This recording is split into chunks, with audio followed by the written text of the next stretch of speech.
If I told you there's a little boy who claimed he was born with birth defects because he'd unalived someone in his past life. Yeah, this one is wild.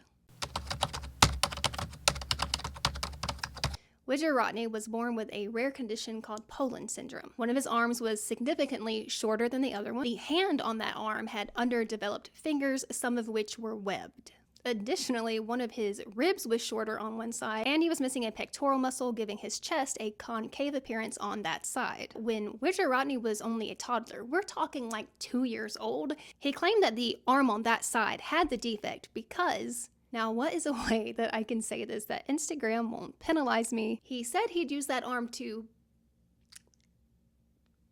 pierce his fiance in a past life. And then he'd point to that concave section of his chest and say that reflected the part of her body where the object had pierced. But it gets even stranger. Yeah, you heard me. The kid's mother was naturally pretty upset when he started talking about this, but the father, he was upset for a whole different reason. See, not only did the kid claim to be an unaliver in his past life, he also said that he was his father's brother, making him his own uncle.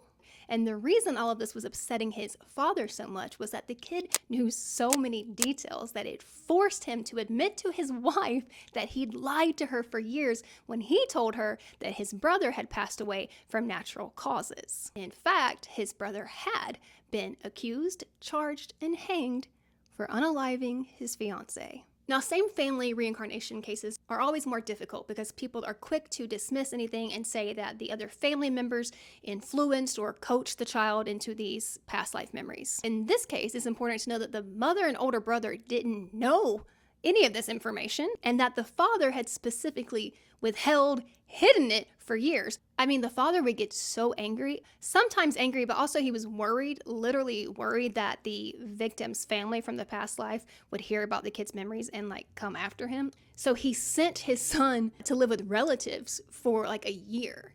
I just have a hard time believing that anyone was coaching him to say these things. In addition to that, this kid knew things about the case his own father did not know until investigators got involved in the case. And maybe some of the strongest evidence is that in the previous life, the guy had insisted that he was innocent. But this kid, he's like, nope, totally guilty. He even went as far as to take some people to the orange tree he remembered standing under while he was sharpening his weapon before visiting his fiance's house for the last time.